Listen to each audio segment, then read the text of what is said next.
Bienvenue pour cette nouvelle séquence des paroles de la vie éternelle. Avec cette vidéo, nous allons continuer à parler sur ces sujets, sur cet appel de Jésus qui dit « Venez à moi, vous tous qui êtes fatigués, chargés, fatigués de porter de lourds fardeaux, et je vous donnerai du repos. » Donc, c'est la 6e vidéo que j'enregistre sur ce thème. Jésus dit « Prenez mon joug sur vous, recevez mes instructions, et vous trouverez du repos pour vos âmes. » Nous avons vu dans les autres vidéos que Jésus explique que le repos de nos âmes dépend des instructions que nous allons recevoir de lui et de la façon dont nous allons les appliquer. Prenez mon joug sur vous, recevez mes instructions et vous trouverez du repos pour vos âmes. Nous avons parlé des instructions de Jésus sur la repentance, sur la foi. Nous avons parlé aussi des instructions de Jésus sur le pardon, des instructions de Jésus sur la paix, des instructions de Jésus, nous avons parlé aussi sur le passé.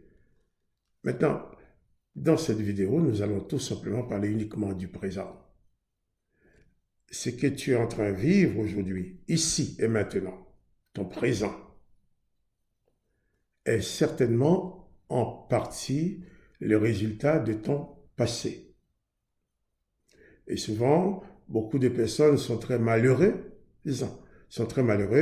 dans l'instant parce que tout simplement, elles ont vécu un passé malheureux, un passé qui les a blessés, qui les a fait beaucoup de mal. Donc, le présent, pour entrer dans le repos du Christ, dans le présent, il faut donc arriver à effacer les résultats de ces passés. Nous ne pouvons pas effacer notre passé, on les a vécus, c'est vécu, nous ne pouvons rien changer. Par contre, en recevant et en comprenant les instructions de Jésus-Christ, nous pouvons faire en sorte que ce passé malheureux n'influence plus notre présent. Car si les douleurs du passé influencent ton présent, c'est que tu vas continuer à vivre toujours les résultats de ces malheurs. Et ton présent, tu ne pourras jamais te reposer dans le présent. Jésus dit, tu trouveras du repos pour ton âme. Jésus veut que nous soyons installés dans son repos dès à présent. Ce n'est pas après la mort. Dès à présent, nous devons recevoir de Jésus-Christ le repos de l'âme. Mais ce repos de nos âmes dépend de notre capacité à recevoir et à comprendre, à nous approprier les instructions de Jésus-Christ. Jésus-Christ, nous avons parlé dernièrement du pardon. Eh bien, c'est effectivement, si tu pardonnes pas à ceux qui t'ont fait du mal dans le passé, tu seras malheureux dans le présent. Parce que ton présent, tu vas vivre ton présent tu vas continuer dans le présent à vivre le mal que tu as subi dans le passé. Si tu continues à détester, à haïr telle ou telle personne qui t'a fait du mal dans le passé, tu arrives à haïr cette personne dans le présent, et bien dans ton présent, tu n'auras pas de repos non plus, puisque tu vas vivre, comme j'ai expliqué dans la dernière vidéo, si tu ne pardonnes pas, tu vas vivre avec ton ennemi. C'est lui à qui tu ne pardonnes pas, tu vis toujours avec, dans ton cœur. Tu gardes le souvenir de ce qu'il t'a fait dans ton cœur, et là, eh bien, tu dors avec, tu couches avec, tu manges avec, tu bois avec, tu fais tout ce que tu fais avec, cette personne t'accompagne parce qu'elle est ta prisonnière dans ton cœur. Donc, pas question d'avoir du repos pour ton âme parce que tu deviens comme un gardien de prison. La prison, c'est ton cœur, et tu vas garder ton ennemi. Donc, pour vivre le repos du Christ dans le passé, le repos du Christ dans le présent, il faut appliquer cette phrase que l'apôtre Paul avait compris, Paul qui était un docteur de la loi. C'est Paul d'ailleurs qui va dire, il n'y a donc maintenant, ici et maintenant, il n'y a donc aucune condamnation pour ceux qui sont en Jésus-Christ. Là, c'est dans le présent. Ce n'est pas qu'il n'aura pas ou qu'il n'a pas eu.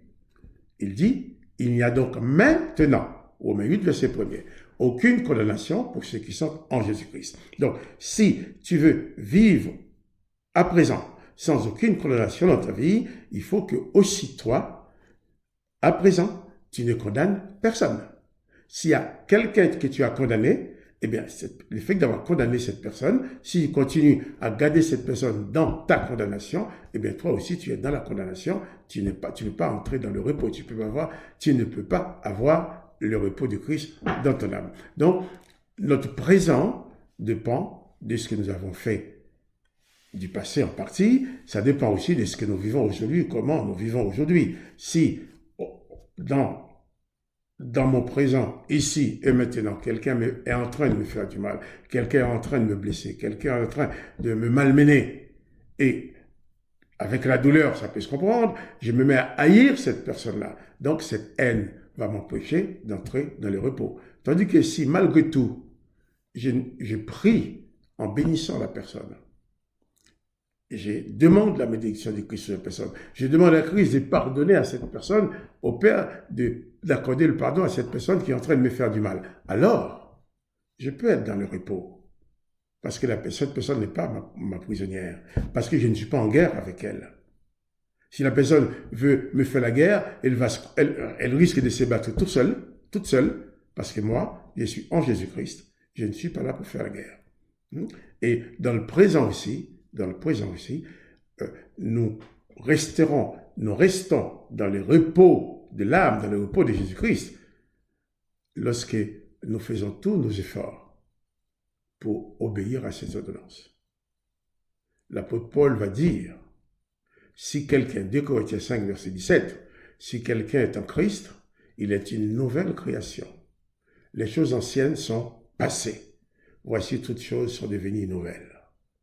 La bonne nouvelle, c'est que tu peux vivre une vie nouvelle maintenant sans t'embarrasser des douleurs ou de la haine du passé, sans t'embarrasser des souffrances du passé. Parce que, rends-toi compte, si à présent tu es en train de vivre dans les douleurs de ton passé, demain, eh bien, tu vas te souvenir des douleurs d'aujourd'hui et tu vas continuer de jour en jour, tu vas être dans le malheur, dans la douleur, dans la souffrance, voire même dans la déprime. À présent, je dois m'adapter, je dois m'efforcer, je dois me borner à mettre en pratique les instructions de Jésus-Christ. Jésus-Christ a dit, vous avez appris qu'il vous a été dit, de la part de l'Éternel bien sûr, aimez vos ennemis et aimez vos amis et haïssez vos ennemis. C'est ce que dit l'Éternel, œil pour œil, dent pour dent. Il faut aimer vos amis, mais il faut haïr vos ennemis. C'est ce que dit l'Éternel. Jésus-Christ dit, vous avez appris qu'il vous a été dit ça, c'est vrai. Mais maintenant, je vous apprends autre chose. Aimez vos ennemis. Faites du bien à ceux qui vous font du mal. Priez, bénissez ceux qui vous maudissent, ceux qui vous persécutent. Et là, tu vas t'installer dans le repos. Et il convient aussi de faire attention. Dans la minute que je vis là, je suis en train de vivre, de faire attention à gérer cette minute, cette seconde, cette heure, si tu veux, de gérer ces moments, de gérer ces temps présents, ici et maintenant, selon les enseignements de Jésus-Christ.